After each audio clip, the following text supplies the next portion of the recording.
चलिए आज के फिर इस वीडियो में आपका स्वागत है। हम आज बात करेंगे भारत के राजनीतिक व्यवस्था पर। और हम जानते हैं कि भारत की राजनीतिक व्यवस्था का जो मंदिर है वह संसद को कहा जाता है। तो आज हम यहीं से प्रश्न शुरू करते हैं और हम आज आपको बताएंगे मैथ पे आधारित कैसे हम पॉलिटिक्स को पढ़ें, मैथ पर कैसे पढ़ें। तो आज मेरा सवाल है कि संसद बराबर होता है राष्ट्रपति प्लस राज्यसभा प्लस लोकसभा। यानी आपको पूछे कि संसद के प्रमुख अंग कौन कौन से हैं, तो राष्ट्रपति, राज्यसभा और लोकसभा इस तीनों को मिला के संसद बनता है। इस चीज को याद रखेंगे। अब क्या है कि राष्ट्रपति जो होते हैं वह हमारे कार्यपालिका, न्यायपालिका और विधायिका तीनों का प्रमुख व्यक्ति होता है राष्ट्रपति। राष्ट्रपति के अंदर जो है वह सभी सेनाओं का विभागीय अध्यक्ष होता है, देश का पहला नागरिक होता है, लेकिन यह भी चुनाव जीत के आता है। इस चीज को जान लेंगे कि भारत में राष्ट्रपति का पद भी जो है वह लोकतांत्रिक पद है। कोई भी व्यक्ति इस पद पे चुनाव लड़ सकता है, उसके कुछ नियम और शर्त हैं जो मैं आपको अगले वीडियो में बताऊंगा। आज मैं बात कर रहा हूं कि राज्यसभा जिसमें न्यूनतम 245 सीट है और अधिकतम इसमें 250 व्यक्ति चुन के आते हैं, जिसमें कि राष्ट्रपति के द्वारा 12 व्यक्ति मनोनीत भी किए जाते हैं। उसके बाद लोकसभा जहां 543 सीटें हैं और अधिकतम 552 सीट हो सकती थी, लेकिन इसे संविधान संशोधन करके 2 सीट जो एंग्लो इंडियन का था उसे हटा दिया गया है। अब आइए हम बात करेंगे राष्ट्रपति के चुनाव की जो बात होती है वह एकल संक्रमणीय मत पद्धति के द्वारा राष्ट्रपति का चुनाव होता है। राष्ट्रपति के चुनाव का आयोजन केंद्रीय निर्वाचन आयोग के द्वारा करवाया जाता है और इसमें सभी सांसद और सभी विधायक तथा विधान पार्षद सदस्य भाग लेते हैं, जबकि नामित राष्ट्रपति के द्वारा जो नामित सदस्य होते हैं वह चुनाव में भाग नहीं लेते हैं।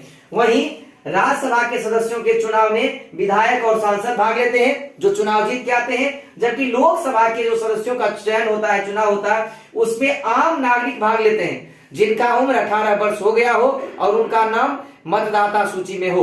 हम लोग सभी जानते हैं कि मतदाता सूची का जो प्रकाशन है वह निर्वाचन आयोग के द्वारा किया जाता है। इसे यदि आगे हम बढ़े तो राष्ट्रपति के लिए न्यूनतम उम्र की जो उम्र सीमा है वह 35 वर्ष है।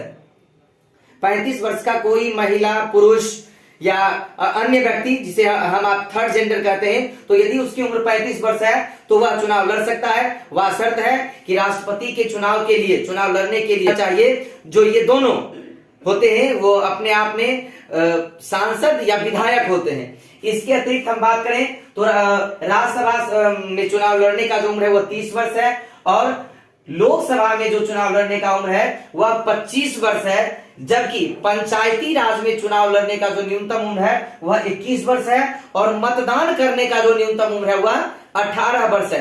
एक बात याद रखेंगे कि अधिकतम उम्र की चर्चा कहीं नहीं की गई है, 0 शून्य है, अधिकतम उम्र की कोई चर्चा नहीं है।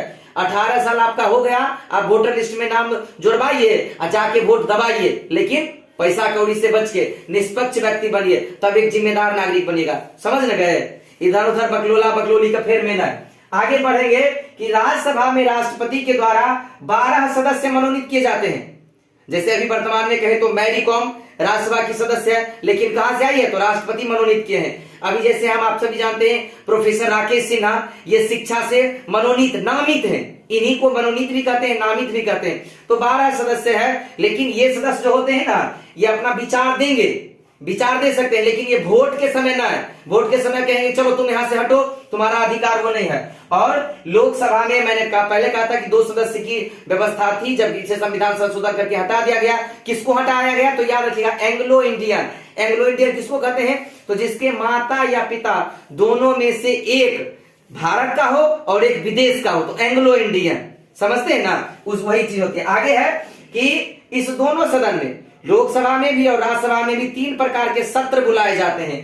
पहला शीतकालीन सत्र, ग्रीष्मकालीन सत्र और मानसून सत्र। ये सत्र क्या होता है तो ये सत्र होता है कि ये जो सांसद सब घूमते हैं, मंत्री सब घूमते हैं, तो घूम करके आम लोगों का जो समस्या लाते हैं, तो इसमें देखिए समस्या कब लाते हैं, समस्या ले आते हैं और उसको आपस में बैठ के डिस्ट्रीब्यूट करते हैं, मंत्रालय में देते हैं। तो इस समय कब होता है, इस समय यही तीनों सत्र का होता है। अब क्या है कि आप लोग जानते होंगे कि एक शब्द है बजट सत्र कब होता है, तो इसी में ग्रीष्मकालीन के समय में ही बजट सत्र लाता है। क्यों? क्योंकि हम जानते हैं कि भारत का जो वित्तीय वर्ष होता है वह 1 अप्रैल से प्रारंभ होता है और 31 मार्च को क्या होता है, खत्म होता है ना। ये हमारा क्या है, वित्तीय वर्ष है। जबकि पहले जो यह वित्तीय वर्ष अलग था, लेकिन अब हमारा वित्तीय वर्ष और शैक्षणिक वर्ष दोनों क्या हो गया, एक हो गया है। अब क्या होता है, तो यहाँ 4 प्रकार के प्रश्न पूछे जाते हैं, लोकसभा में भी और राज्यसभा में।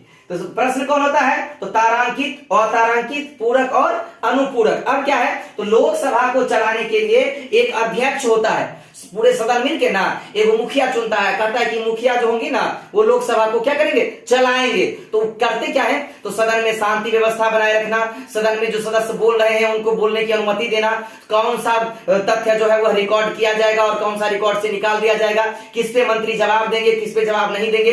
अब देखिए यहाँ क्या है, तो एक सदस्य लोकसभा में एक दिन में मात्र 10 तारांकित प्रश्न ही पूछ सकते हैं। तो ये तो बात थी लोकसभा की।